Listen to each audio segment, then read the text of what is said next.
see if I can get the right one. Hello, everyone. This is the Fifth Ethical Revelation Fellowship. I'm Reverend Dr. Roger Paul, and I'm here with my wife, Diane Paul and Willie Williams. And today is July 2nd. I made that mistake Sunday, called it June 2014. And tonight we're going to continue with our study paper 15, the Seven Superuniverses. And we're in section 4, Nebula and the Ancestors of the Universe. And that starts on page 169.1. And dear, would you like to say a prayer and get started tonight? Dearest Father, we thank you so much for this gathering tonight. And help us our minds to be open and receptive to the information that is revealed to us today through the reading and through Roger's interpretation, his understanding, and from his in-depth studies. We just thank you for this opportunity, and may we continue to learn and grow in your word, and to be able to share it with others as we have the opportunity. Thank you for this day, and thank you for each other and everyone present and those that will be watching in the future. It's in your name, Jesus Christ, Michael, we pray. Amen. Amen. I need to mention something before I forget. I've been working all day on rewriting the main page of our websites on both the Atlanta Urantia Study Group.org and the Fifth Epical Revelation Fellowship.com, because the links have changed. Not on my part, but with Vimeo, they have changed the way you can access the videos. So I had to rewrite the pages, and so all the links to all the previous pages are dead to Vimeo. And so I just did the main page today, and the rest of it will be coming this week. And when you go out there on the website now, there's a link to get to the other MP4 downloads. You have to click on a link underneath the video that says go to the Vimeo site for MP4 for different levels of MP4 players. So you can still get the same thing that we were using before. You just have to do it from the Vimeo site rather than linking right straight in. And that was due to a change at Vimeo. I apologize for any inconvenience anyone has, but I had no control over that, unfortunately. So the links are still out there. You can still get to them. It's just a different process. So just read through it and figure it out. Okay, so let's get started for Nebula, the Ancestors of the Universe. And I'll start reading tonight. While creation and universe organization remain forever under the control of the infinite creators and their associates, the whole phenomena proceeds in accordance with an ordained technique and in conformity to the gravity laws of force, energy, and matter. But there is something of mystery associated with the universal force charge of space. We quite understand the organization of the material creations from the ultimatonic stage forward, but we do not fully comprehend the cosmic ancestry of the ultimatons. We are confident that these ancestral forces have a paradise origin, because they forever swing through pervaded space in the exact gigantic outline of paradise. Though non-responsive to paradise gravity, this force charge of space, the ancestor of all materialization, does always respond to the presence of neither paradise, being apparently circuited in and out of the neither paradise center. Now, what they're talking about here in the ultimates, the ancestry of ultimatons. Ultimatons is the basic makeup matter of paradise, and it does not conform to the normal universal gravity that all other matter does. Okay, it's got its own control, which comes from neither paradise. So that's what they're talking about here. And even the writers of this paper don't really understand exactly how that works. Probably only God the Father and God the Son, the Infinite Spirit really understand it, or the architects of the Master Universe. So, but they don't give us that information. but that's what he's talking about here. And it's interesting that it goes all the way out to the edge of the known master universe, all the way out through the 7 superuniverses. Okay? And that's what we're talking about here. And here we have a nice picture of nebulae in the making. Okay? Let's go on. Lily, would you take the next one? The Paradise Force organizers transmute space potency into primordial force and evolve this pre-material potential into the primary and secondary energy manifestations of physical reality. When this energy attains gravity responding levels, the power directors and their associates of the superuniverse regime appear on the scene and begin their never-ending manipulations designed to establish the manifold power circuits and energy channels of the universes of time and space. Thus does physical matter appear in space, and so is the stage set for the inauguration of the universe organization. Okay. So, they're talking about here the primary and secondary energy manifestations of physical reality. And this has to do with the beginning of the universe, right? Okay. And basically it's the power directors and their associate. Now the power directors work from, correct me if I'm wrong, but I believe they work from the infinite spirits world. Like the 7 master spirits. I could be wrong, or that could be Paradise too, but I'm not 100% sure. I'd have to look at some things I don't remember off the top of my head. But anyway, the power circuits and energy channels are manipulated basically by the beings that start the universe, and that would be the power directors and the force organizers. Okay? Did I muddy the waters on that? All right. Let's keep going. This segmentation of energy is a phenomenon which has never been solved by the physicists of Nebadon. Their chief difficulty lies in the relative inaccessibility of the Paradise Force organizers. For the living power directors, though they are competent to deal with space energy, do not have the least conception of the origin of the energies they so skillfully and intelligently manipulate. Okay, so they know how to manipulate it, but they don't know where it really comes from. Isn't that interesting? Unusual, yeah. Yeah. So I guess you don't have to know everything to make it work, right? Okay, I messed up that time. One here. Let's try this again. Got too many mice. Alright.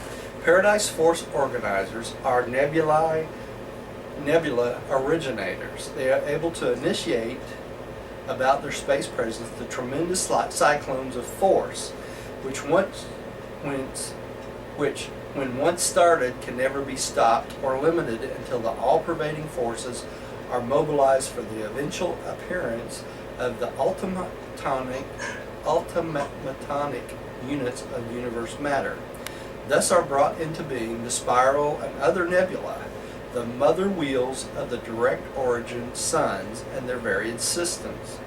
In outer space, there may be seen 10 different forms of nebulae, phases of primary evolution, universe evolution, and these vast energy wheels had the same origin as did those in the 7 superuniverses. So there's basically 10 different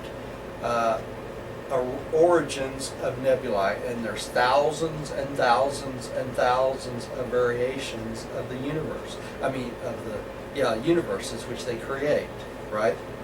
But there's basically 10 major ones that cause them to come into being.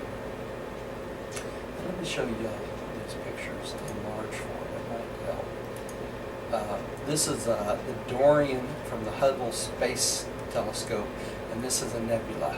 This is what it is, just one of many, many, many that's out there.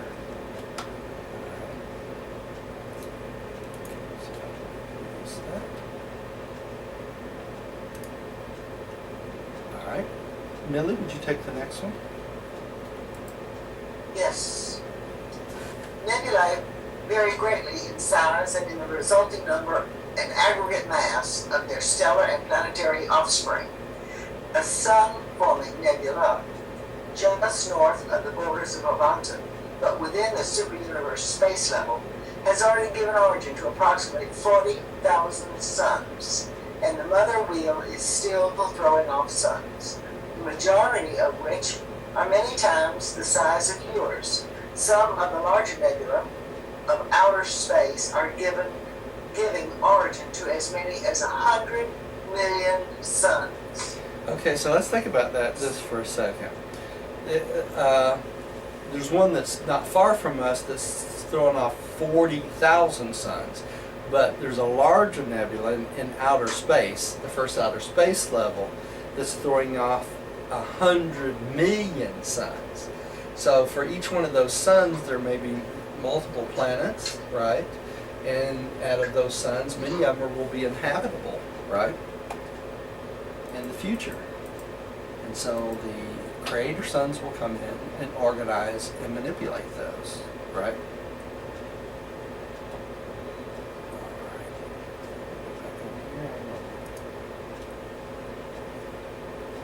Okay. Nebulae are not directly related to any of the administrative units, such as minor sectors or local universes, although some local universes have been organized from the products of a single nebula. Each local universe embraces exactly 1/100,000th part of a total energy charge of a superuniverse, irrespective of nebula relationship, for energy is not organized by nebula, it is universally distributed. Okay, so these nebula are not organized in like minor or major sectors. You know, we talked about that Sunday, right? And each local universe has the energy charge of 1/1000th of the total energy of a superuniverse. It's kind of interesting. So this energy is universally distributed throughout the superuniverse. Not all spiral or nebula are engaged in sun making.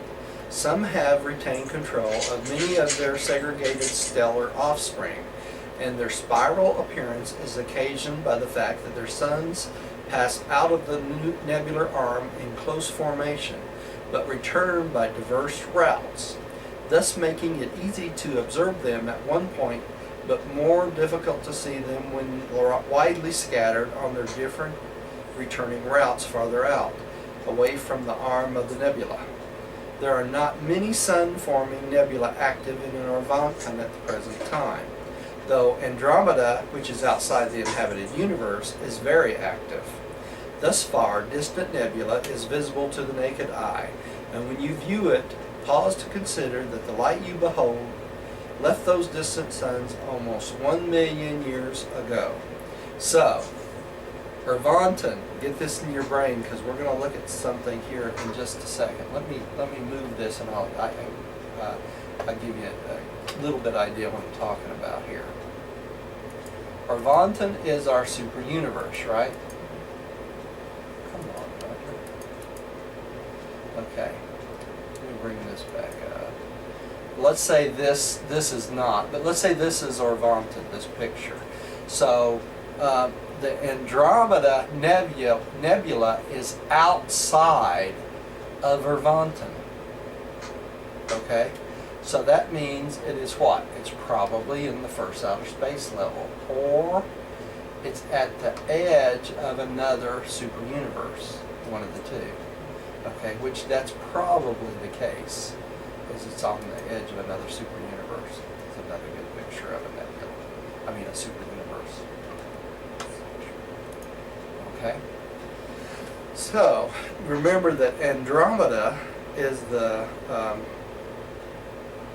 nebula that pulled some of the material off our local system. Pulled some of the material off to help make our planets. Okay? Which is kind of interesting. Think about it. Okay.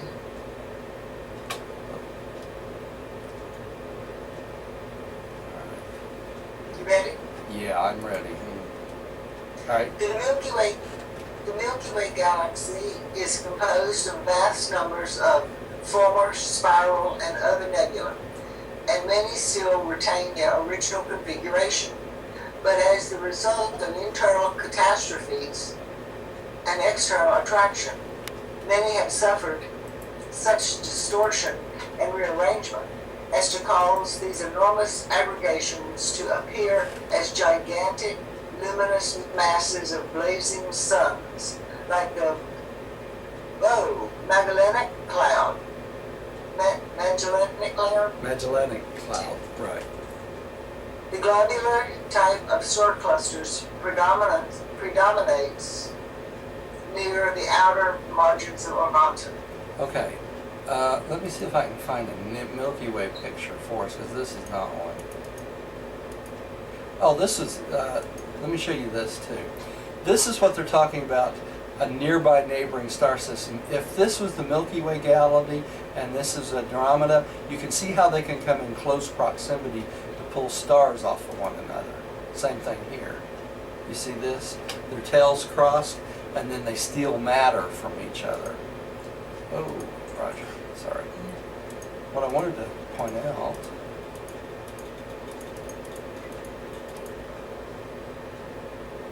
okay, this is the Milky Way galaxy, okay?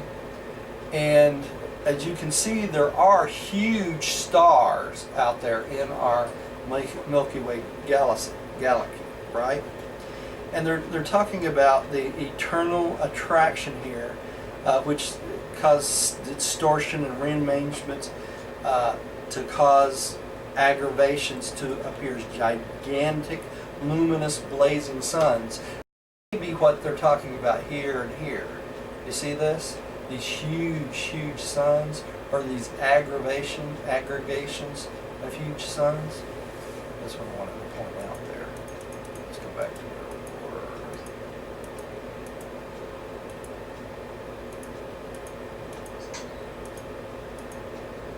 Okay, that's the next one coming up, so I'll stay here. Okay. Sorry. It's hard to keep up with all these. The vast star clouds of Orvonton should be regarded as individual aggregations of matter comparable to the separate nebulae observable in the space regions external to the Milky Way galaxy. Many of the so-called star clouds of space, however, consist of gaseous material only. The energy potential of these stellar gas clouds is unbelievably enormous, and some of it is taken up by nearby suns and redispatched in space as solar emanations. So they basically steal the energy and matter from one another, then, don't they? Through the law of attraction? Or Yeah, through the law of attraction. All right. The origin of space bodies. The bulk of the mass contained in the suns and planets of a superuniverse originates in the nebular wheels. Very little of universe mass is organized by the direct action of the power directors. That's interesting, isn't it? As in the construction of architectural spheres, although a constantly varying quality of matter originates in open space. Okay, so this is really interesting. It says very little universe mass is organized by the direct action of the power directors. They're the ones that manipulate this stuff, right? As in the construction of architectural spheres. So architectural spheres are by the direct action of the power directors. In other words, they create these spheres. You know, I guess you could say personally or as a group. All right, but the rest of it originates in open space, and very little of the universe mass is organized by them, which is really amazing. And this is a beautiful picture of a ring around the sun. Look at all the planets. This is a universe.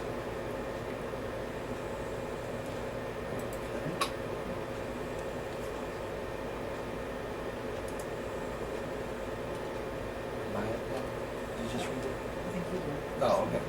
Millie, would you take the next one? Actually, take the next two, Millie, because this is really short, and I'll click through it. Okay. As to origin, the majority of the sun's, planets, and other spheres can be classified in one of the following 10 groups. Number 1, concentric. Contraction rings. Not all nebula are spiral. Many and immense nebula, instead of splitting into a double star system or evolving as a spiral, undergoes condensation by multiple ring formation. For long periods, such a nebula appears as an enormous central sun surrounded by numerous gigantic clouds of encircling, ring-appearing formations of matter. And that's exactly what this is. I think, That's what that picture is. Yeah, that's exactly what this picture behind me is. Let me add Rodney. I see you just came in. You there? Hey, Rodney. Hey, Rodney. You still there, Millie? I didn't disconnect. Hey, how you doing? Millie, are you still there? I hope I didn't knock Millie off. Hello, Millie? I think I did. Let me call you both right back, Rodney. Okay? No problem. No, wait a minute. No. Wait a minute. I turned my speaker off when I'm not reading. Oh, okay. I thought I lost you. I was going to redial, but that's fine since you're here. Rodney, we're on page 170. Oh, ready? Yep, paragraph 6. 170. You didn't come Sunday. Yeah, 170, paragraph 7. I'm sorry. Yeah, we worked on it on Sunday. Yeah, we worked on this paper through the third section on Sunday. Yeah. Okay, 170. Oh, I lost my video.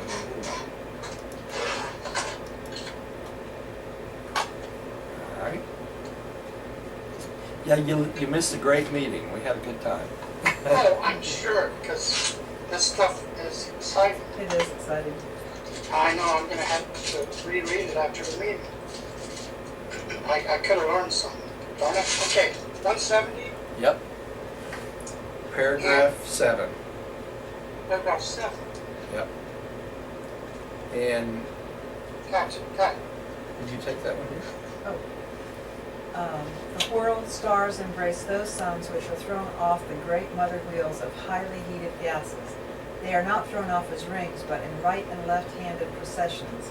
World stars are also of origin in other than spiral nebulae. And I tried to find some semblance of what they're talking about. This kind of reminds me of a world star because it's got two arms here coming off of both of them. So these aren't perfect for what they're talking about, but probably they're close facsimiles. I just wanted to give y'all a concept of a little bit what they're talking about. Okay. Gravity. Why do they form a ring? Pardon me? Why do they form a ring? They don't. Is there a gravity to that star that holds them? Yes, Close. yeah. There's enormous gravity in that huge star that holds them close, Millie. So it So it becomes. flings off bits and pieces, but they don't go too far. That's right. Doesn't go too far. It's kind of like a smaller solar system like ours, but the sun itself is so humongous and it's got so much matter that it flings off large amounts of this matter. Those become many smaller stars. Closer to probably our size stars. So it's kind of interesting. All right, number 3, gravity explosion planets. When a sun is born of a spiral or a barred nebula, not frequently it is thrown out a considerable distance. Such a sun is highly gaseous, and subsequently, after it has somewhat cooled and condensed, it may chance to swing near some enormous mass of matter, a gigantic sun or a dark island of space. Such an approach may not be near enough to result in collision, but still near enough to allow the gravity to pull the greater body to start tidal conversions in the lesser, thus initiating a series of tidal upheavals which occur simultaneously on opposite sides of the convulsed sun. At their height, these explosive eruptions produce a series of varying sized aggregations of matter, which may be projected beyond the gravity reclamation zone of the erupting sun, thus becoming stabilized in orbits of their own around one of the two bodies concerned with this episode. Later on, the larger collections of matter unite and gradually draw the smaller bodies to themselves. In this way, many of the solid planets of the lesser systems are brought into existence. Your own solar system had such an origin. Okay, now, this is why I wanted to show y'all these pictures here. And let me bring them up. I can't see, I wish I could. Yeah, I don't even know if we got a video. Can you see a video, Millie, at all? No, she can't either. Anyway, this is what this looks like. You can look at these later. This is slide 72 in the slideshow of the Seven Superuniverses -2. Okay, and what I'm looking at, let me see if I can describe it to you, Rodney, is a large sun on one side, basically, that's got spiral ends off of it, and a smaller one on the other side, and they look like two spirals with arms off of it. And as they come to close proximity, in this in-between zone, they start stealing matter from each other. And this is how our particular solar system started. As Yeah. the opposite aggregation of suns pulled off some, and we pulled some of its off. So this is how our solar system originated. Now this is another picture of the same thing, and you can see the tails coming close in proximity. I got one more. There's 3 sets of these. This is a larger universe. This is galaxy M51, and you can see another smaller one close to it, and it's stealing matter from the one close to it. Okay? Yeah, I realize that. I know I missed something, perhaps it was explained already, but a dark island, would that maybe be a dark hole?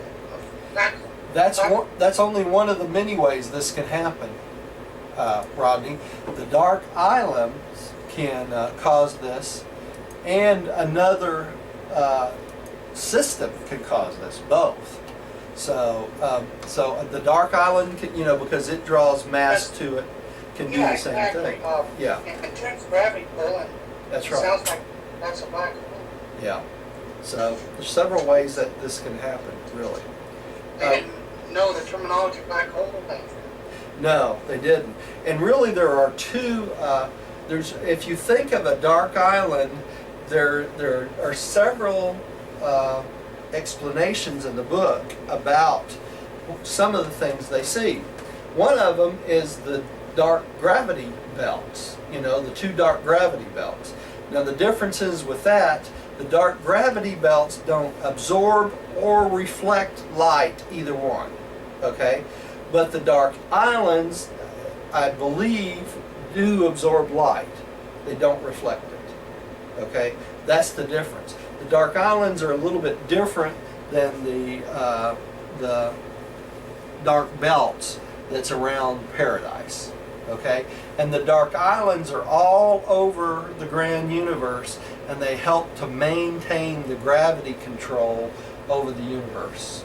Okay, now there may be something along the line as a black hole or something else too, but these are the 2 of them that they explain to us that we know is out there. Okay, so this may be what a lot of these dark holes are talking about, where material is going into them and not coming back out, is, right? Maybe it goes directly to Paradise. It may be, we don't know. There's mysteries out there that even Well, there's mysteries out there that even the astronomers of the superuniverse don't really understand, right? That only God the Father, God the Son, God the Spirit does. All right, Rodney, would you take number 4, the centrifugal planet? Number 4, the centrifugal planetary daughters. Enormous suns, when in certain stages of development, and if their revolutionary rate greatly accelerates, begin to throw off large quantities of matter which may subsequently be assembled to form small worlds and continue to encircle the parent sun. Well, okay, and the reason I put this one up is this is a large area of matter. This may be exactly what they're talking about. These arms that it throws off this matter and these suns. So, all right. Billy, would you take the next one, please?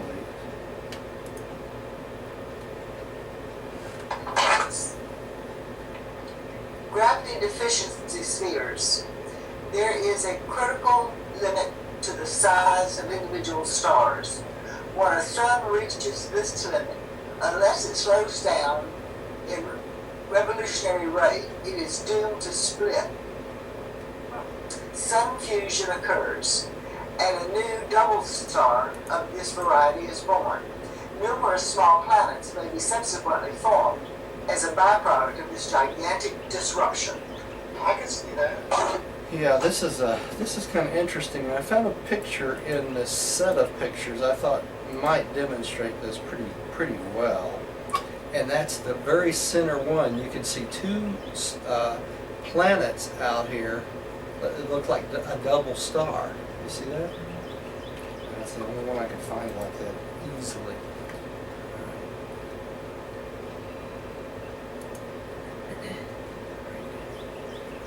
6. Contractual stars. In the smaller systems, the largest outer planet sometimes draws to itself its neighboring worlds, while those planets near the sun begin their terminal plunge. With your solar system, such an end would mean that the 4 inner planets would be claimed by the sun, while the major planet, Jupiter, would be greatly enlarged by capturing the remaining worlds.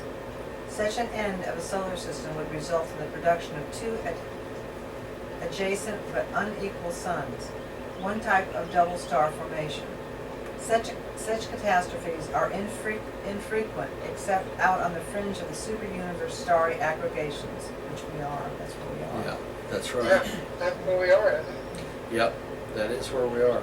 So this would not be that unusual where we are, right?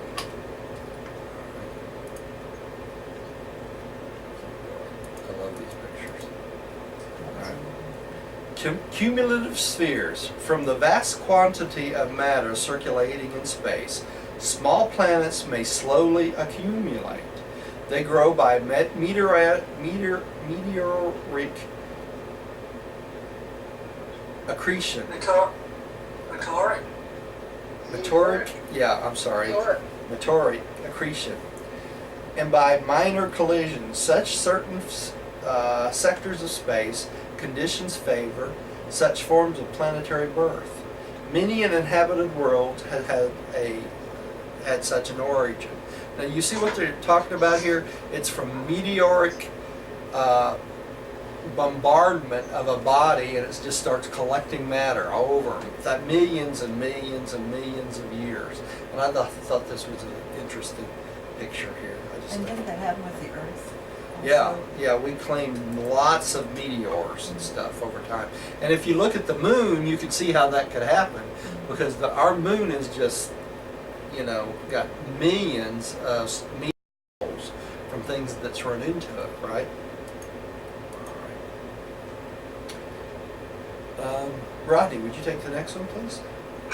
Some of the dense, dark islands are the direct result of the accretions of transmuting energy in space.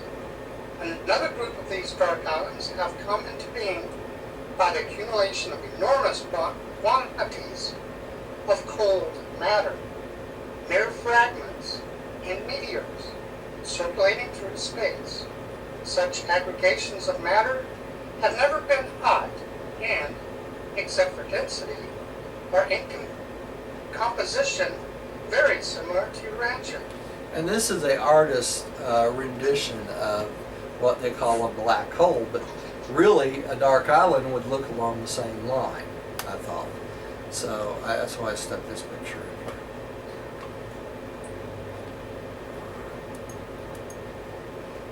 Millie, would you take the next one? Number 8, burned out suns. Some of the dark islands of space are burned out isolated suns, all available space energy having been emitted. The organized units of matter approximate full condensation, virtual complete consolidation, and it requires ages upon ages for such enormous masses of highly condensed matter to be recharged in the circuits of space, and thus to be prepared for new cycles of universe function, following a collision or some equally revivifying cosmic happening. And I have a slide in here, it's called Black Holes Mass Scales with Galaxy Sizes. And this is a pretty interesting slide. I'll let y'all read that at your leisure. I thought it was appropriate because it talks about, we're talking about burned out suns and black holes and dark islands and things. And this is just one of the many ways that these dark islands are created, is the burned out suns. And it sounds like from this paragraph, many of them will be reclaimed and used again. There's also a picture in here right after this about the Hubble detecting a gas filament eclipsing the black hole, and that, you know, we talked about how the dark islands also absorb light and energy and stuff like that. So that could be what these are. All right. Now I'm no astronomer. I'm just speculating on what we've learned from the book. Keep that in Well, mind. it says they can be recharged. It says they can be recharged. That's right. So how that happens, probably the power manipulators do something along that line, I would think. So, all right. Rechargeable battery. Rechargeable batteries. That's right. All right. It's too bad they can't pull all the meteorites together and keep them from destroying other planets. I guess they probably could if they decided to, but they let the course of natural things go its normal course. 9. Collisional spheres. In those regions of thicker clustering, collisions are not uncommon. Such an astronomic readjustment is accompanied by tremendous energy changes and matter transmutations. Collisions involving dead suns are peculiarly influential in creating widespread energy fluctuations. Collisional debris often constitutes the material nucleuses for the subsequent formation of planetary bodies adapted to mortal habitation. Okay. How about that? And this is a picture of a comet asteroid. And you can see in it, it's got a double, two things going together. So they have collided with one another. So I just thought this was a good example of the collisional spheres. Okay.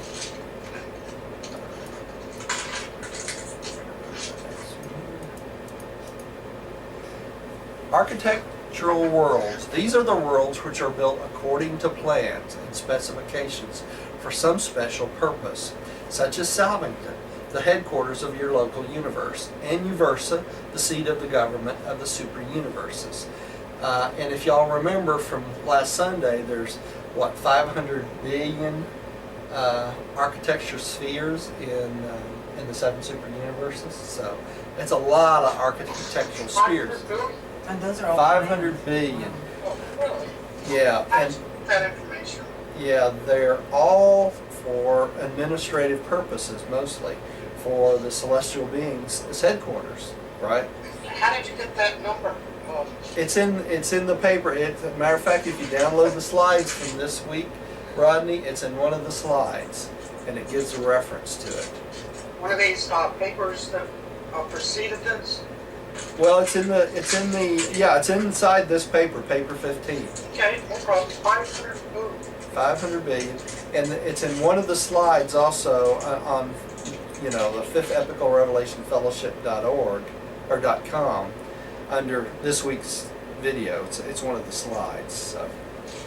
how interesting that you have the contrast between the architectural worlds that they actually plant and grow them or to specifications versus the other planets that are just kind of like thrown together. Yeah, You know, yeah. just, In other words, they build them for a specific purpose rather than whatever planet evolves to, Yeah. right? And I threw this picture in because it's got so many different variations of planets and universes and nebulae and everything. It was just I thought it was interesting. The mansion worlds are constructed spheres, aren't they? Yes, they are. Yeah, Jerusalem is a architectural sphere, right? And so are the mansion Yes. worlds. Okay, so that's, you think about that, if there's the same sort of thing in all the local universes for all systems, that makes up for a lot of those 500 billion, right? So, and it sounds I can't conceive of 500 billion. me I either. can't either, no.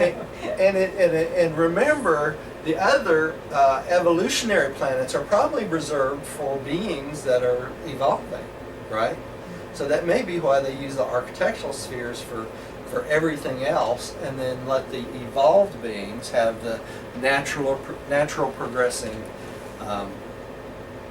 planets, right? So you would almost call those artificial spheres. Well, I wouldn't call them artificial, Rodney, because they are made up of Organic material. material, just like any others. Of course, there's also what? Morancha material and spiritual material, whatever that is, and I guess the ultimatums for the Father, Son, and the Spirit worlds, right? And Havona will be probably made up of the same sort of material. So, I wish the forum back then would have asked more questions about these architectural worlds, because I wonder if they're hollow, some of them are, Rodney. solid, or just what? No, many of them are hollow. All of them may be hollow, I don't know, but we know that they have a surface with lakes and rivers. They're internally heated and lit, so they don't need suns for heat or light. They have their own natural heat and light, and they maintain the same temperature all the time. Well, I say all the time, the same temperature range. I think it's like 54 degrees in the evening time, what they call the depressed time, and it's 73 degrees when it's supposed to be day. You know, Sounds perfect. they kind of turn Resort. kind of turn down the lights to have a rest period. You know, to make it seem like a day. Because it has no sun to go around, so you know it's not like it gets light and dark and light and dark, and they're all lit all the time. It just recedes. It's probably like where you live, Rodney. You know, in certain times of the year where it doesn't really get dark. You know what I'm saying? Exactly. Yeah. All right. Now I've lost track of your Did you see that? Well, like right now, it was 53 last night in Talkeetna, and the high was 73. See that? Well, that's what paradise. I mean, that's what the mansion worlds will be like. So Minus the mosquitoes. minus the mosquitoes, right? All right. Rodney, would you take the next paragraph, please? There are numerous. Okay. There are numerous other techniques for evolving suns and segregating planets, but the foregoing procedures suggest the methods whereby the vast majority of stellar systems and planetary families are brought into existence. To undertake to describe all the various techniques involved in stellar metamorphosis and planetary evolution would require the narration of almost 100 different modes of sun formation and planetary origin. As your star students scan the heavens, they will observe phenomena indicative of all these modes of stellar evolution, but they will seldom detect evidence of the formation of those small, non-luminous collections of matter which serve as inhabited planets, the most important of the vast material creations. Isn't that interesting? So they're going to see lots and lots and lots of suns, and that's what this picture was about, was all the different methods, 100 different methods of star formations. But they'll see very seldom the formation of the matter which is included in the inhabited planets. Why would that be? Because they're not bright like the suns are, right? They have reflected light. They don't create their own light, right? It's always reflected from another planet. So that's why we won't see them as often, right? Which makes sense, especially when it gets far away from us. Okay. Millie, would you take the next one, please? 6. The spheres of space. Irrespective of origin, the various spheres of space are classified into the following major divisions. 1. The suns, the stars of space. 2. The dark islands of space. 3. Minor space bodies, which are comets, meteors, and planetesimals. 4. The planets, including the inhabited worlds. And 5. The architectural spheres, worlds made to order. So we have the things that are produced naturally and the things that are created for specific purpose, right? All right. With the exception of the architectural spheres, all space bodies have had an evolutionary origin. Evolutionary in the sense that they have not been brought into being by fiat of deity. Evolutionary in the sense that the creative acts of God have unfolded by a time-space technique through the operation of many of the created and eventuated intelligences of deity. Okay, so think about this. This is an important paragraph. It says, with the exception of the architectural spheres, they were created for specific purpose, right?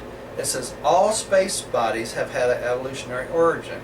Okay, now, then it goes on down near the end. It says unfolded by a time-space technique through the operation of many of the created and eventuated intelligence of deity. Who are they talking about here? The creator sons and the creative mother spirits. You follow me? So this is what they're talking about in this paragraph. These are the beings that go out and create the local universes, right? The sons of God and the daughters of the infinite spirit. Okay? You got that? That makes sense? All right. And that's with the exception of the architectural spheres. So, I'll do later. The architectural spheres obviously are not created by the local universe mother spirits and the creator sons. They're provided for them. And why would they be provided for them? That's another important question. Because They need a place to go. they need a place to go. That's exactly right, Rodney. They need a place to go so that they can do their work when they start out, right? You remember the creator sons leave with the whole staff of like 100 beings, right? Okay, that's what they're talking about. They have to have a place to go to. Okay. These sons, these are the stars of space and all the suns, I'm sorry. These are the stars of space and all their various stages of existence. Some are solitary evolving space systems, others are double stars, contracting or disappearing planetary systems. The stars of space exist in no less than 1,000 different states and stages. You are familiar with suns that emit light, accompanied by heat, but there are also suns which shine without heat. Isn't that interesting? And then I have a picture of the Milky Way galaxy. I wonder about that, because even our sun doesn't really radiate heat, it radiates radiation, which Yeah. makes like a microwave. Yeah, makes heat, right? But from this radiation. That's right. When it strikes, when that type of energy strikes a solid surface, the interaction between the two causes the heat. Yeah, Like at your body. yeah. And I believe the light travels on, if I remember correctly, calcium-19, which is an interesting concept because when this book was written in 1934, they had not even discovered calcium-19. Isn't that interesting? It was a faux pas. I think nobody realized that it was in there when it was published. And suddenly somebody discovered calcium-19, and there's already a reference for it in there. That's why they call it a revelation, right? So if we look at this picture of the Milky Way galaxy, many of those millions and millions of stars we see out there, some of them don't give off heat, just light. Isn't that interesting? All right. Who's next? Did you just read? I just read. That's my turn. It's your turn. it's your turn. Okay. The trillions upon trillions of years of an ordinary sun will continue to give out heat and light. Well illustrates the vast store of energy which each unit of matter contains. The actual energy stored in these invisible particles of physical matter is well nigh unimaginable, and this energy becomes almost wholly available as light when subjected to the tremendous heat pressure and the associated energy activities which prevail in the interior of the blazing suns. Still other conditions enable these suns to transform and send forth much of the energy of space which comes their way in established space circuits. Many phases of physical energy and all forms of matter are attracted to and subsequently distributed by the solar dynamos. In this way, the sun server has local accelerators of energy circulation, acting as automatic power control stations. So these suns help aid the power directors then, don't they? Because they're automatically, they continue to get off this heat and light and radiation, right? So they help the power directors. I thought this was an interesting picture of the light and the heat coming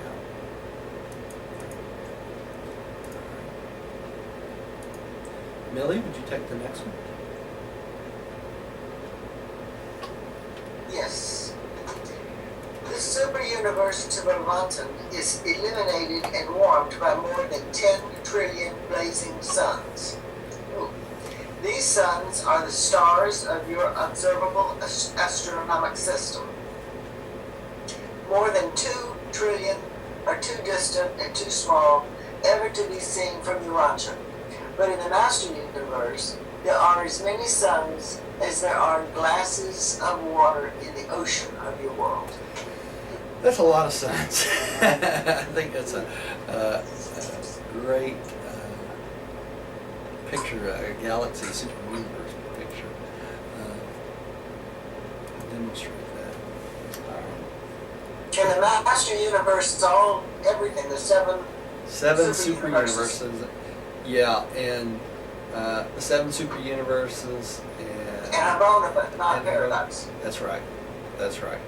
See, she learns her lessons well, doesn't she? About time. It's a good feeling.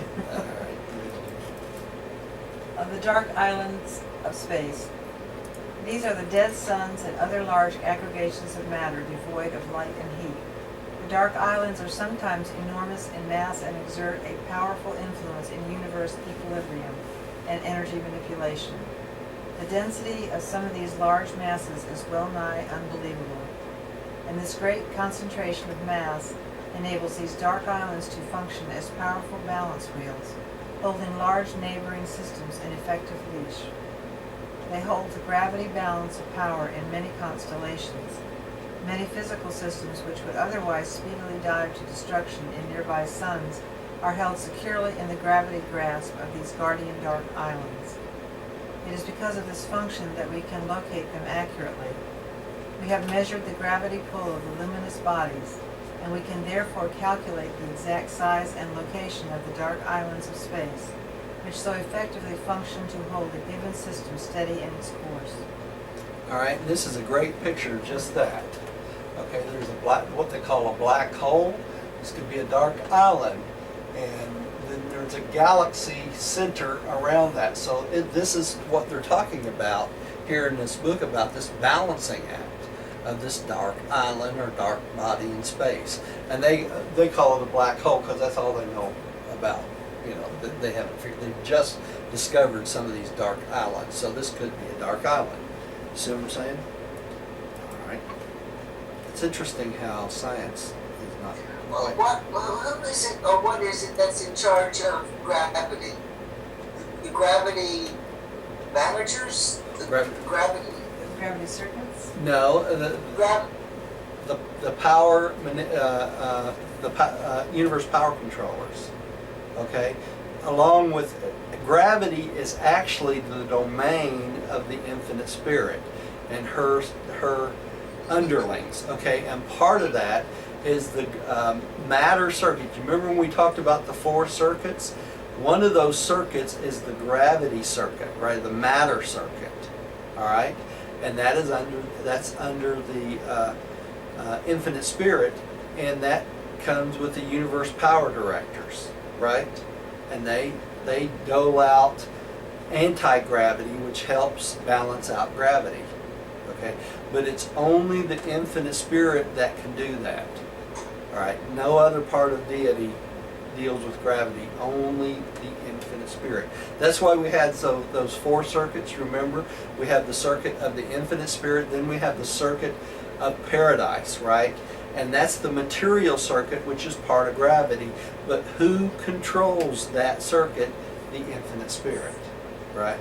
And anyone she assigns to do that, right? All right. That makes sense? It's the beings under her. It's the beings under her. So if you want to know who controls it, it's actually the infinite spirit, right?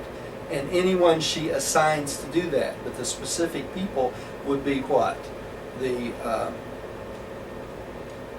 gravity messengers, the power directors, beings like that, right? That she assigns to take care of that.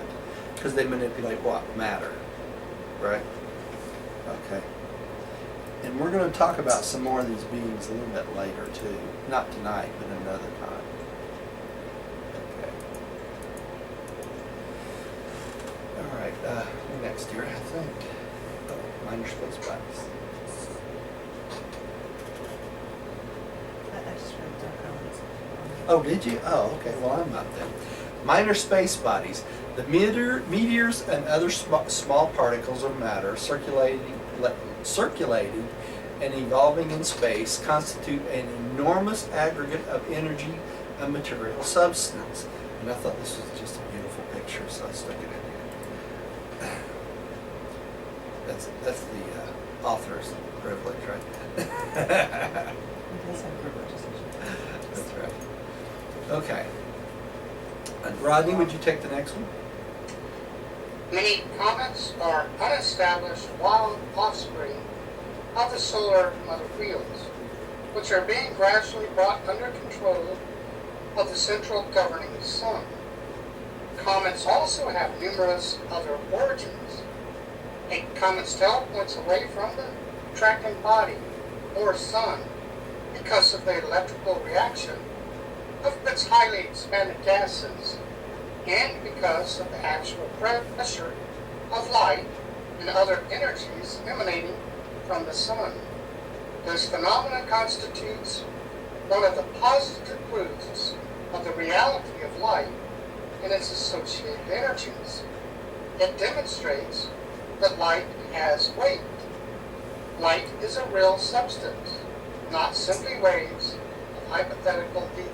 And this is a beautiful picture from the Hubble Space Telescope of a couple comets. So if we look at these, we know that the sun is on the end of the tail, so it's on the upper end of these, right? So it would be that direction on both of these, right? The head of it would be going away from the sun that's reacting it, that it's reacting to, or the gravity that is. Pardon me? The comet's tail points away from the attracting body or sun. That's right. Those are not Did I say that opposite? Yeah, you did. Yes. Yes, I did. Sorry, I meant just the opposite. Could you say it one more time? Yeah, it's points away. So I did say that exactly opposite, didn't I?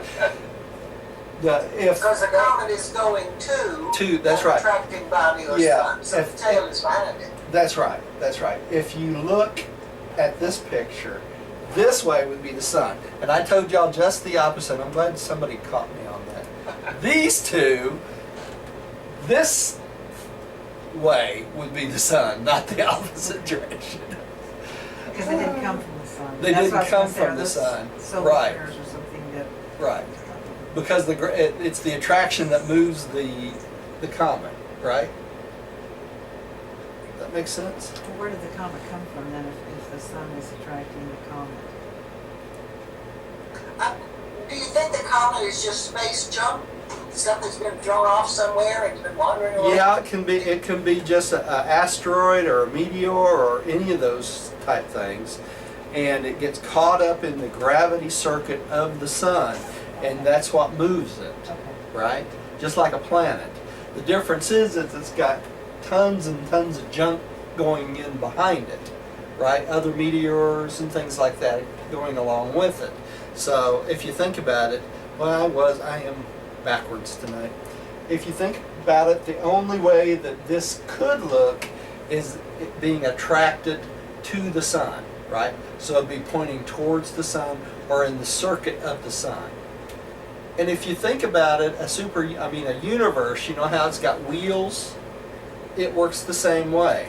So the tail will always be going back towards the sun, right? Or the head of the tail always back. The tail will always be away from the sun. That's what I'm trying to say, right? That's why they look the way they do. That makes sense?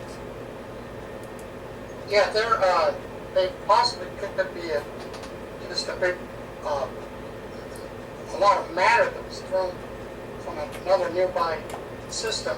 A nebulae or a system or many things. So full of- Unestablished wild offspring of the solar mother whales. Right. Yeah, they're just random. They're just They random. get caught up in a local system. That's right. Gas and matter, right? Liquids and solids. That's what it says here, right? So it can be either, both, or all.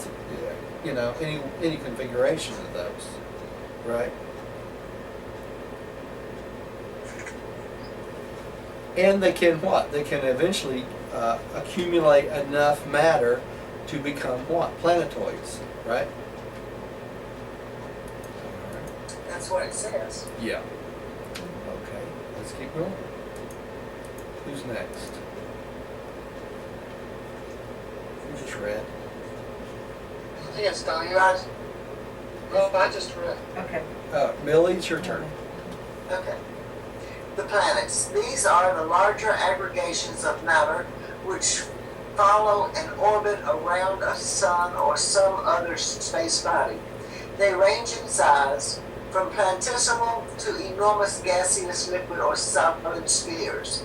The cold worlds, which have been built up by the assemblage of floating space material, when they happen to be in proper relation to a nearby sun, are the more ideal planets to harbor intelligent inhabitants. The dead suns are not, as a rule, suited to life. They are usually too far away from a living, blazing sun, and further, they are altogether too massive. Gravity is tremendous at the surface. So as the world, all the smaller planets cool down, right? They become better planets for inhabiting life. Which makes perfect sense.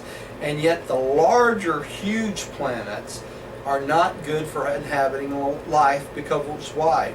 The gravity's too heavy, right? So if you had beings on there, they'd be really short because of the gravity, right? They talk about this in other parts of the book, that low gravity planets, the beings tend to be taller because they don't have that constant force. So as you get older and everything starts to sag, you know what it is. It's gravity. Right? It works in the universe the same way. All right. In your super universe, not one cool planet in 40 is habitable by beings of your order. And of course, the superheated suns and the frigid outlying worlds are unfit to harbor higher life. In your solar system, only 3 planets are at present suited to harbor life. Urantia in size, density, and location is in many respects ideal for human habitation. Okay, so Oh, wow. there's 2 other planets in our local system that are ideal for inhabited life. All right, 2 more. You know, what planets would those be? They may be a couple of the planets that are going around Mars or Saturn or who knows. Jupiter, but the Jupiter? thing is, those aren't considered planets, they're moons. Yeah, we call them moon, but those are probably the size that they need to be to be inhabited and harbor life. Now they may not. Venus is just too hot and gaseous. Yeah, too hot and gaseous. But it may take another 1,000,000 years or 10 million years or whatever for those planets to continue to evolve to the point where they would be ready for life implantation, right? Exactly. Yeah, but it is interesting. There are 2 other planets in our solar system that are capable of inhabiting, of harboring life, which I think is. I'm not sure that we can see our entire solar system. I'm not either. They could be opposite the sun, Billy, right? Yes. You know, they could There be. could be other planets that we don't. It's not just our 8 planets and the moon and the sun. That's right. I think there's more to it than that. I think there is too, and you know, they could be in the same solar wheel that we are, just on the opposite side of the sun. So we'd never see them, would we? Right? If they're going the same rate. That's right. So, you know, there's a lot of possibilities. All right. Millie, would you take the next one? Yes. Where are we? 15:6. 15. The planets are these large aggregations of matter? No. Is that it? No. In your super universe, not one cool planet. We just reviewed. Oh, I'm In your sorry. Not one. Got Wait a minute. We just read it. We're on The the laws of physical energy. Okay, the laws Laws of of physical physical energy behavior are basically universal, but local influences have much to do with the physical conditions which prevail on the individual planets and your local systems. An almost endless variety of creature life and other living manifestations characterizes the countless worlds of space. There are, however, certain points of similarity in a group of worlds associated in a given system, while there also is a universe pattern of intelligent life. There are physical relationships among those planetary systems which belong to the same physical circuit and which closely follow each other in the endless swing around this circle of the universe. Okay, so there's going to be a whole varied number of humans or humanoid type beings that will be developing on these planets, right? But they are a life implantation, so there'll be some things that are similar. That's why they call us an experimental planet, because every 10 planets is allowed to adjust or tweak the human life plasma, right? So we may look totally different than 1,000 planets and look closely associated with 1,001 planets, right? I've looked at the chart and we're number 639 or something like 606. that. That's not digital. That's not a 10. 600, 610, 620, 630. I know that's been a question that's come up many, many times, Millie, but we are a decimal planet for some reason. Now, whether... We're number 606 now. Yeah, but keep in mind that 606 we're 606 an inhabited planet, but we may have developed faster as an inhabited planet than other planets that are in the progress of doing that. So we may be number 10 in another order of inhabitants. Well, it's also a possibility, or another option is that there have been planets that were destroyed somehow. That's Or possible something too. like rain. That's possible too. There's lots of variations that could be a reason we're a decimal planet. We only know that because they tell us we are, right? But there could have been, in other words, we could have been in the group of 10 of how many have developed life over a certain period of time. So let's say 590 was slow in developing life, so they had to skip over that and go to the next one as an inhabited planet. You follow me? So it could be a lot of variations of that. Okay. You want to take that one, Jay?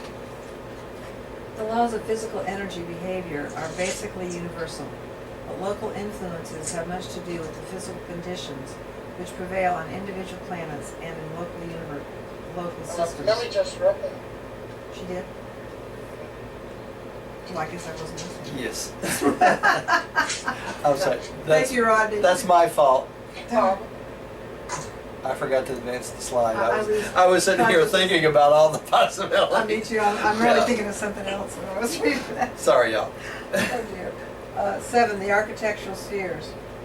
While each super-universe government presides near the center of the evolutionary universes of its space segment, it occupies a world made to order and is peopled by accredited personalities. These headquarters worlds are architectural spheres, space bodies specifically constructed for their special purpose. While sharing the light of nearby suns, these spheres are independently lighted and heated. Each has a sun which gives forth light without heat, like the satellites of paradise, while each is supplied with heat by the circulation of certain energy currents near the surface of the sphere.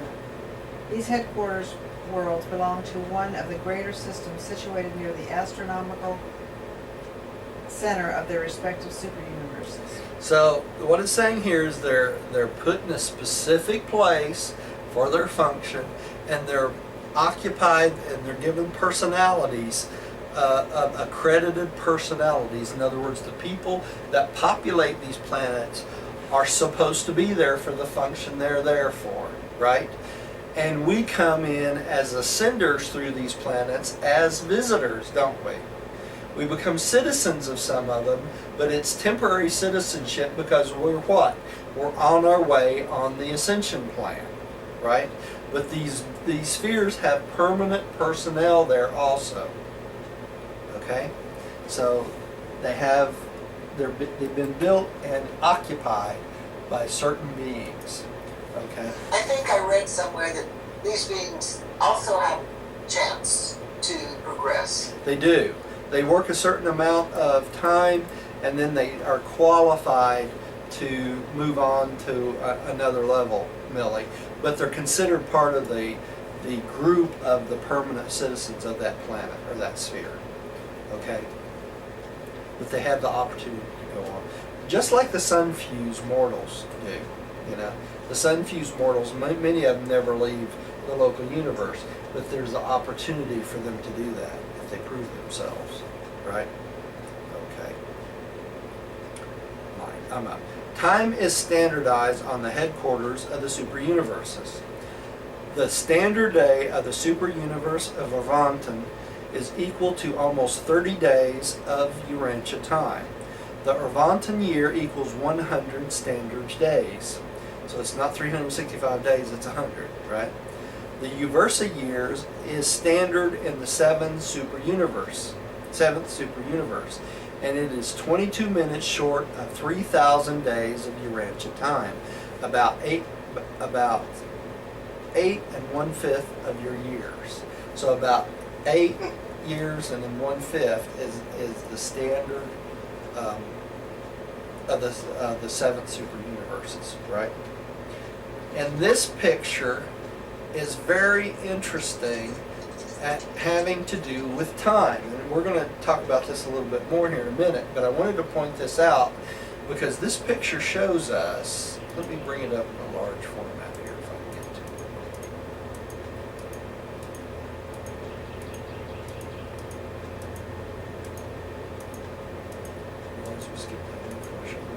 There it is. You see all these arrows? They're hard to see. Little bitty red marks on this. These are all the different variations of movement in this Magellanic Cloud. Okay? And that is why it's hard for us, or scientists, to determine what direction and how the universe is moving. Okay? And let me tell you some of these directions. You know, we have the direction of the super universe moving, right? And we have the direction of the Arvanton moving and rotating. And then we have the direction of the major sector moving in one direction and the minor sectors moving in another direction. And then we have the system moving in a different direction. And then we have the local universe moving in a different direction. And then we have our system moving in another direction. Now, with all this movement, do you think that scientists can really determine that we had a Big Bang? I don't think so. You know? So, anyway, I always come back to this Big Bang theory. Is that the Magellanic Cloud? Yes, it is. I've never heard of it before. And what it's showing here, though, Millie, is the different rotations within this one cloud. All right? Of star systems. Where is that cloud? You got me. You can look it up on the NASA site. This is the Hubble telescope. But you can look it up on the NASA site, and it's one of the slides on the presentation. So I'm not exactly sure where the location is, but I thought it was really interesting that they determined all these different directions of movement within this cloud. And this is just one example, right? Multiply that by 7 superuniverses, you know, so it's amazing we can tell any movement in the universe at all. Okay, Rodney, would you take the next one? All right. Just finishing up a note there. The headquarters worlds of 7 superuniverses partake of the nature and grandeur of paradox.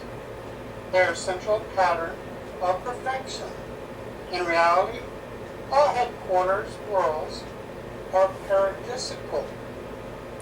They are indeed heavenly abodes, and they increase in material size, Marancha beauty, and spirit glory from Jerusalem to the central island. And all the satellites of these headquarters worlds are also architectural spheres. So we get a taste of paradise on the system, on the local universe, or the super universe headquarters, don't we? Because it's built much like. It's a long ways off. Yes, that's a long ways off, but we do get a taste that's coming sooner than later, right? All right. Millie, would you take the next one? The various headquarters worlds are provided with every phase of material and spiritual creation. All kinds of material, moranchal and spiritual beings, are at home on these rendezvous worlds of the universes. As moral creatures ascend the universe, passing from the material to the spiritual realms, they never lose their appreciation for and enjoyment of their full levels of existence. So we're going to get to enjoy where we came from even after we've left here, right? Every time you think you've got to heaven, and then you move on, you got to better heaven, a bigger heaven, a better That's heaven. right. Gets better and better and better, right? As we move on. Better and better. Yep. Kind of like being married, right? Had to add that. I don't get chances like this with most of them. It does get better and better. All right.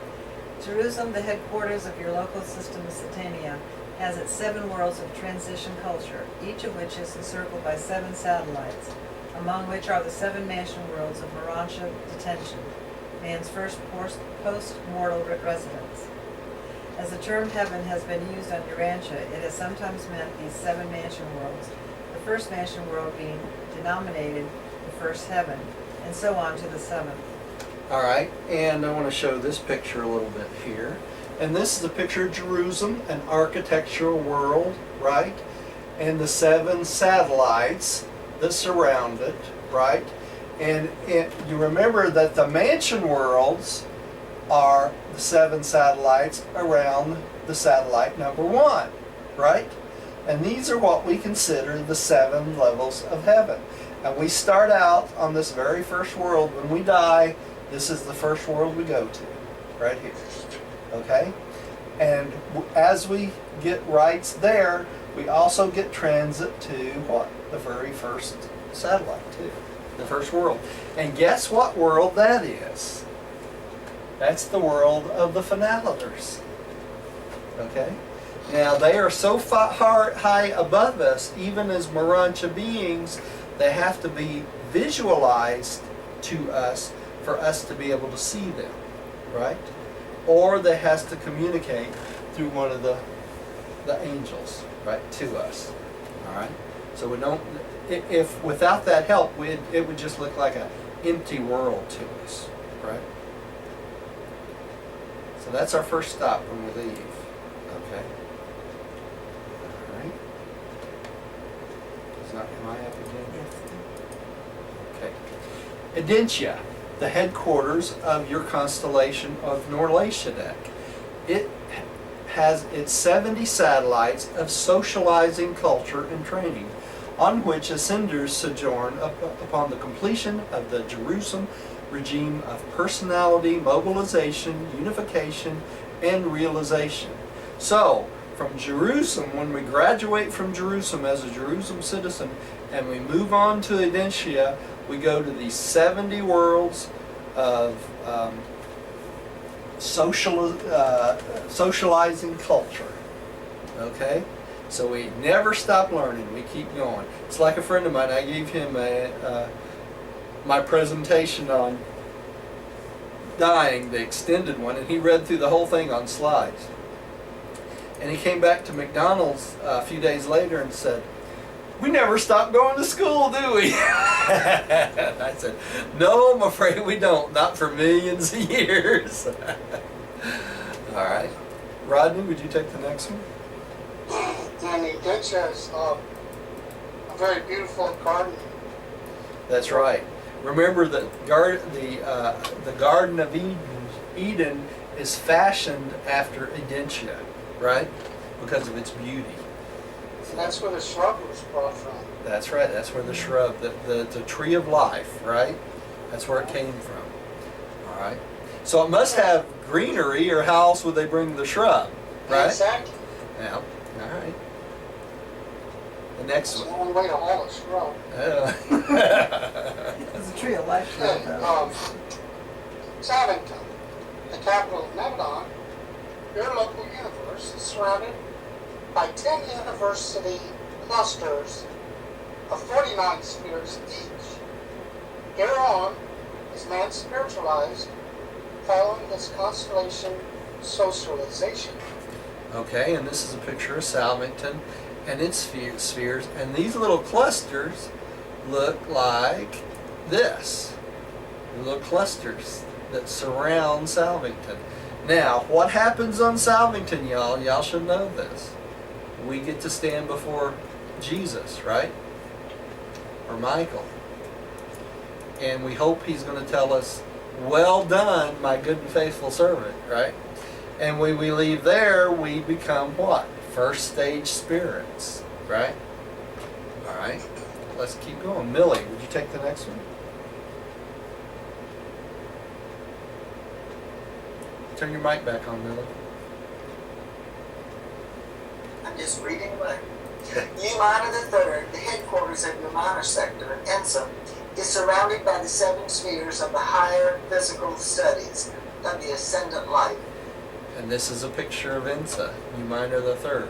And the next one is the same thing, okay? And it shows us coming from Salvington. All right. And then on the next one, it talks about us becoming a first stage spirit. And I put a couple more slides in here. It's got interesting things on it. This one, this is where we meet the recents of days. Usually you meet the recents one at a time. And Again, this is where we become first stage spirits. This picture. Okay? And then we go to U major the fifth. That's our next stop. That's our major sector. Okay? You major the fifth, the headquarters of your major sector, Splandon, is surrounded by the 70 spheres of the advancing intellectual training of the super-universe. Okay, and on Splandon, this picture shows that you're translated to the major sector Splenda. Ascenders become second stage spirits. Right? Alright, second. Also, you're transferred to the major sectors. That's the same thing again, sorry. That's why there's two little dashes on this lady. She becomes second stage spirit. Also, you will early see the perfections of days when you advance to the headquarters of Splendid. After you learn on the worlds of your minor sector, for the exalted rulers are closely associated with the 70 major sector worlds of higher training for the ascender creatures of time. The perfections of days in person administer the group pledges to ascending graduates of the major sector school. Okay, let's not go on yet. Hang on, let me finish this. This is interesting too. Although you are entered only upon the registry of the major sector Splendid, which embraces the local universe of your origin, you will have to pass through every one of the 10 major divisions of the super universe. You will see all 30 of the Arvantan perfection of days before you reach Uversa. And that shows you meeting every single one of them. This is interesting because this is part of our advancement through the universe. Okay. Who's next? Did you just read that? Uversa. Hang on, let me get the right slide up here so I can read it. Uversa, the headquarters of Ravantan, your super universe, is immediately surrounded by the 7 higher universities of advanced spiritual training for ascending world creatures. Each of these 7 clusters of wonder spheres consist of 70 specialized worlds containing thousands upon thousands of replete institutions and organizations devoted to universe training and spiritual culture, wherein the pilgrims of time are re-educated and re-examined preparatory to their long flight to Havona. The arriving pilgrims of time are always received on these associated worlds, but the departing graduates are always dispatched for Havona directly from the shores of Uversa. And this is the picture of the 70 schools.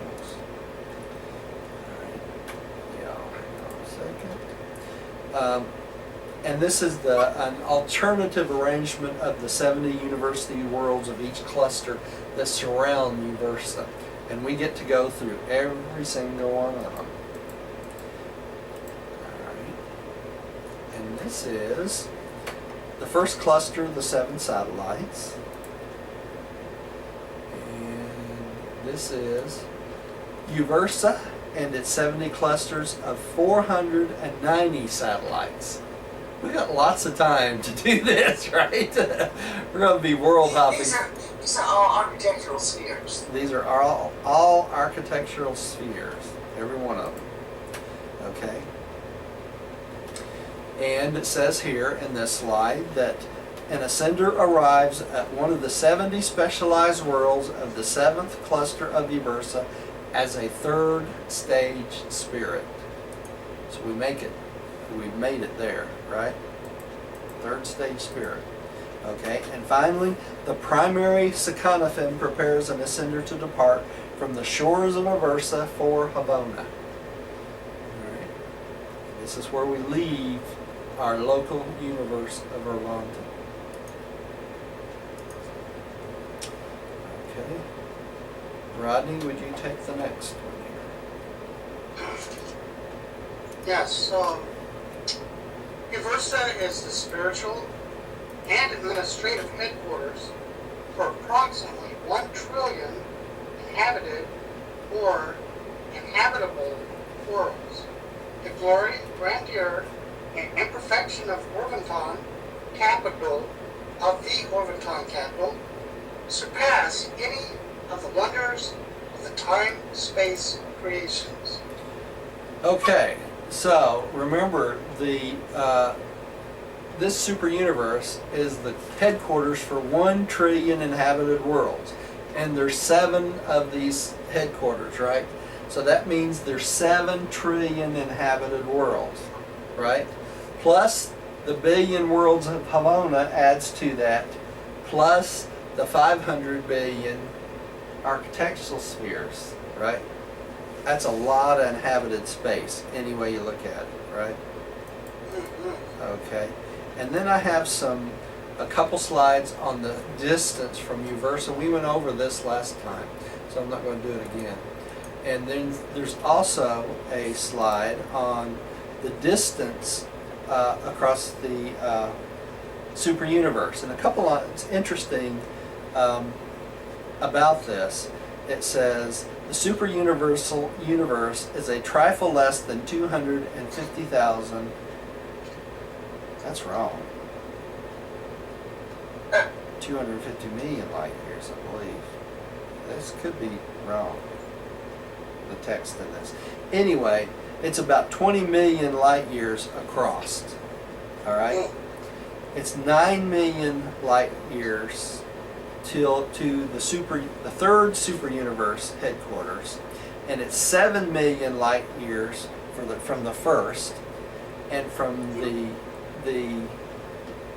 super universe number 7, it's about 8 million light years from the center of paradise to Uversa.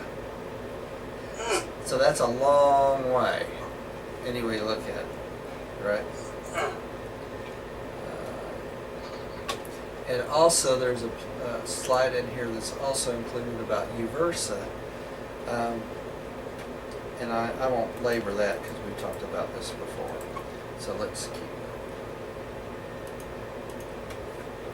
All right. Who's up? You, I think. Me. Oh, Millie. Millie? Okay. This one's for Rodney. If all the projected local universes and their component parts were established, there would be slightly less than 500 billion architectural worlds in the 7 superuniverses. Thank you, Don. That's the quote I was. That's the quote you want? That was the question. Yep. Yep. That's where that's the slide I added to that chart we had on Sunday, remember? Okay. All right, let's keep going. Energy control and regulation. Hang on there. All right. 8. Energy control and regulation. The headquarters spheres of the superuniverses are so constructed that they are able to function as efficient power energy regulators for their various sectors, serving as focal points for the directionalization of energy to their component local universes. They exert a powerful influence over the balance and control of the physical energies circulating through organized space.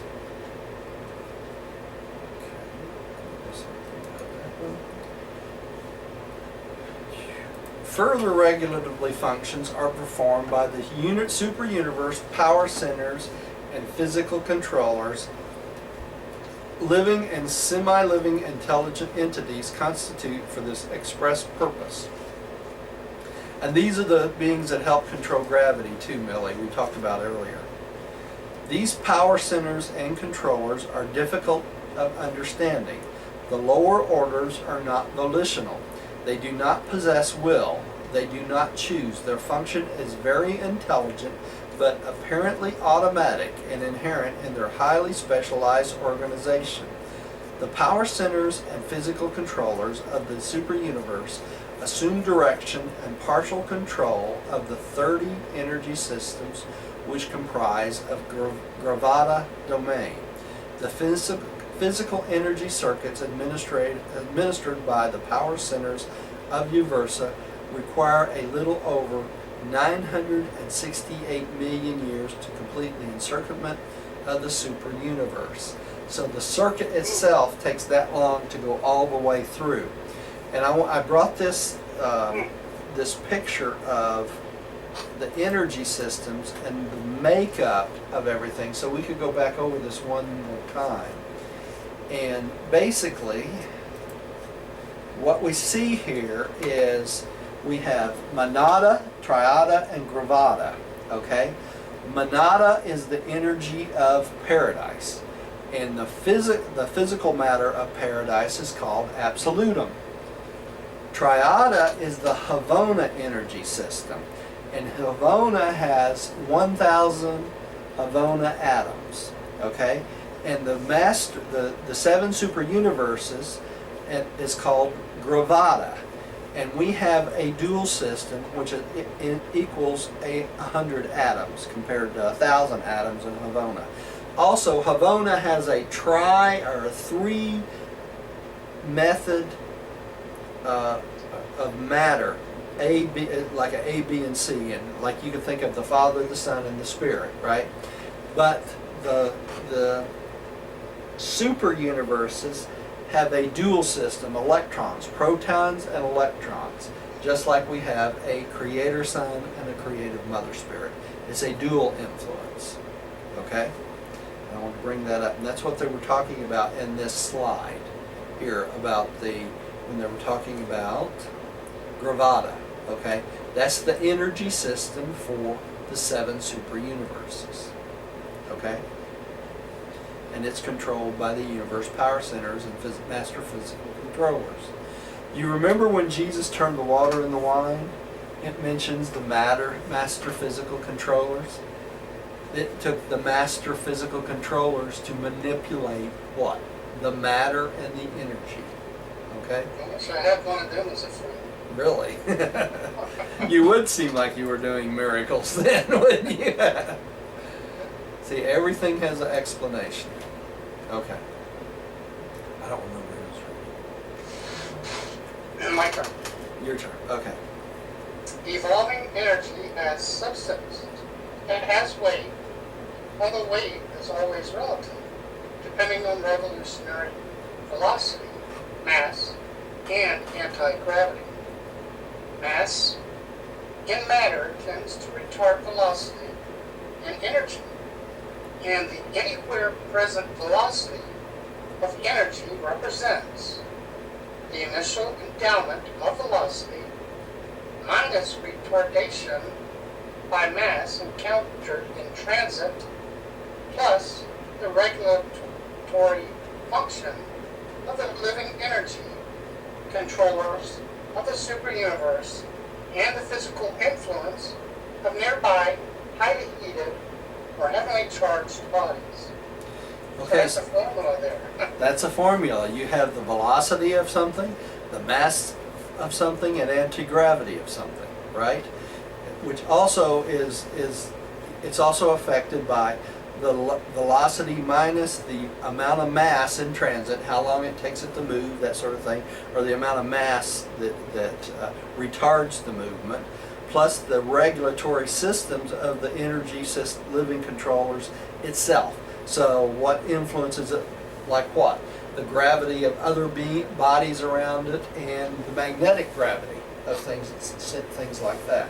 So it's a formula, just like any physics, right? All right. The universal plan for the maintenance of equilibrium between matter and energy necessitates the everlasting making and unmaking of the lesser material units. The universe power directors have the ability to condense and detain, or to expand and liberate varying quantities of energy. So they Well, manipulate. those are important people. They are very important people, right? And this is an interesting picture. It shows a dentia, and it shows the system centers. The one supreme power center is permanently assigned to each local system. These system centers dispatch the power circuits to the individual worlds of time and space. Okay, so basically what we see here is a supreme power center and his cohorts controlling power to each and every planet, including what? Urantia. Okay? I thought this was be a good place to stick this slide. Okay, I think we're going to stop at there. Okay, giving. That's you, dear. Given a sufficient duration of retarding influence, gravity would eventually convert all energy into matter were it not for two factors.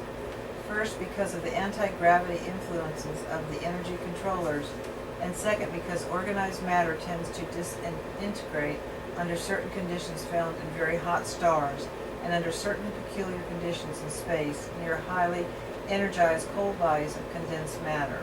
Okay, Millie, I wanted to mention this because this is a good place to do this. These energy controllers they're talking about here are under the influence of whom? The infinite spirit, right? The power centers, the power directors, master physical controllers. These are all children of the infinite spirit, right? Oh, okay. These are the non-ministering children of the infinite spirit. They don't fall in as regular ministering spirits like a guardian angel and things like that, but they minister to us in the physical domain, right? But they're still part of the infinite spirit, controlled by the Thank you. Okay? That's what I was thinking of earlier. I was trying to bring you off the top of my brain. Okay.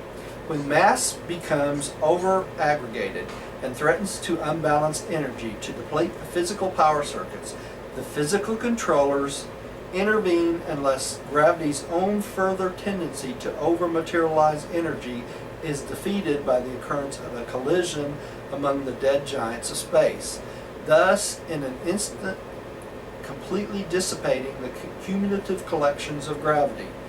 In these collisional episodes, enormous masses of matter are suddenly converted to the rarest form of energy, and the struggle for universe equilibrium is begun anew. Eventually, the larger physical systems become stabilized, become physically settled, and are swung into the balanced and established circuits of the superuniverses. Subsequently to this, no more collisions or other devastating catastrophes will occur in such established systems. Now, why is this important?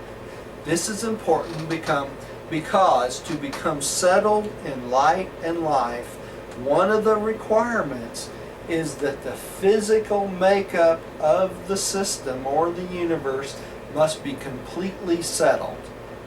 All right? And our physical makeup is nowhere even near that point. Right?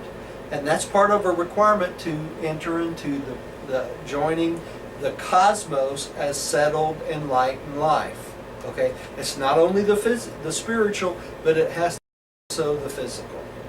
Okay?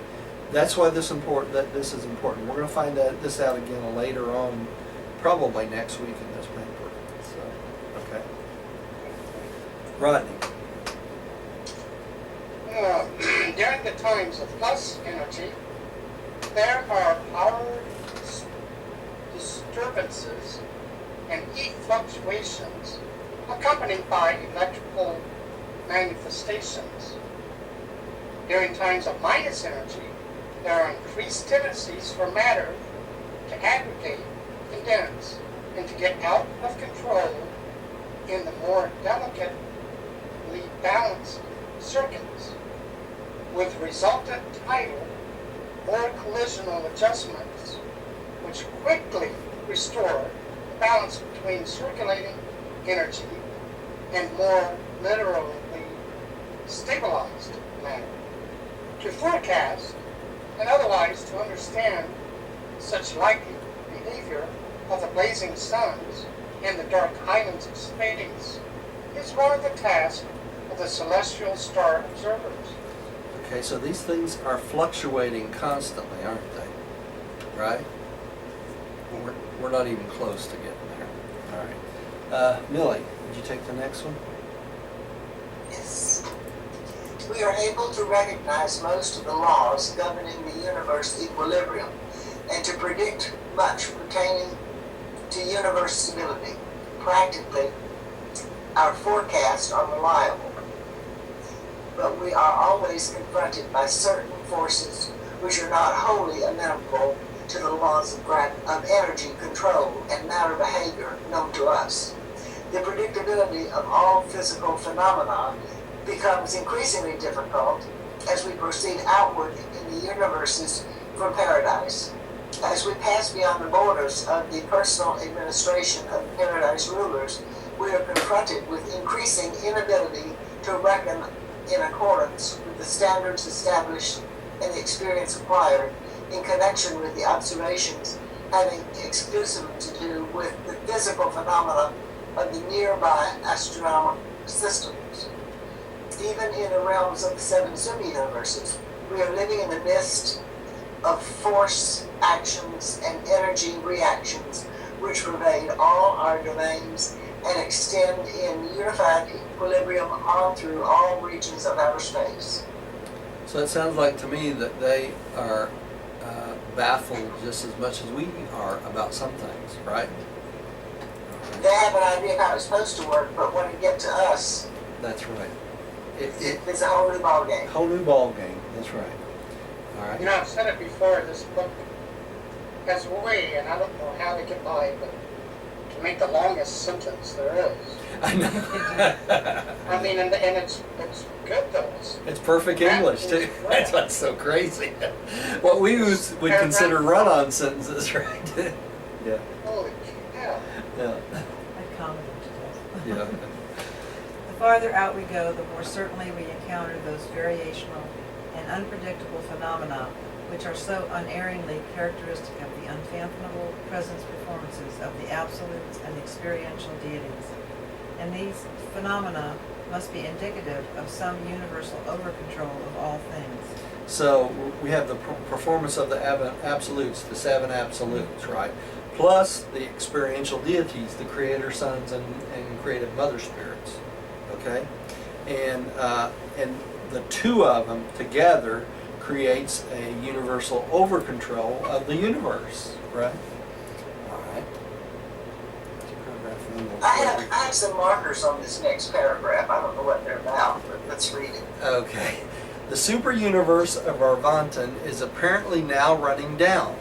The outer universes seem to be winding up for unparalleled future activities. The central Havona universe is eternally stabilized. Gravity and absence of heat, cold, organize and hold matter together. Heat and anti-gravity disrupt matter and dissipate energy. The living power directors and force organizers are the secret of the special control and intelligent direction of the endless metamorphosis of universe making, unmaking, and remaking. Nebulae may disperse, suns burn out, systems vanish, and planets perish, but the universes do not run down. Okay, did you have questions about that, Millie? I remember studying the charts and trying to figure out who the power directors were. I must have marked this because this is and living power directors. Yeah. This is what I must have marked it to help me understand what they do. Yeah, the power directors are under the infinite spirit, right? And they are beings that are automatic, but it sounds like to me they are not volitional. They do not have free will. All their functions are automatic. So apparently they see certain circumstances and they react to those circumstances, right? Like they're trained. But it doesn't sound like to me they have free will or volition. They have to do this, which is kind of interesting anyway to look at it. So y'all remember? Maybe it's their free will to do that. That's right, it may be their free will to do that. Okay, we have quite a bit more left in this paper. We got 13 sections, so y'all remember where we parked. We'll start on section 9 next Wednesday, not Sunday. Sunday we'll be going over paper 130, which is the tour to Rome for Jesus. It's a very interesting paper. It's one of my favorite papers. So we'll do that 9 o'clock Sunday morning. So come join us if you can. And let's say a little prayer and we'll wrap it up for tonight. Father, thank you for this opportunity to serve you and read your wonderful revelation, and that we might grow and learn and develop spiritually so that we're ready to go to the mansion worlds. We thank you for allowing us to come together and study together and have such great fellowship. We love you and we praise you for the many blessings you give us and this knowledge you've given us, and we pray that we can use it with our fellow man and help him benefit in some way.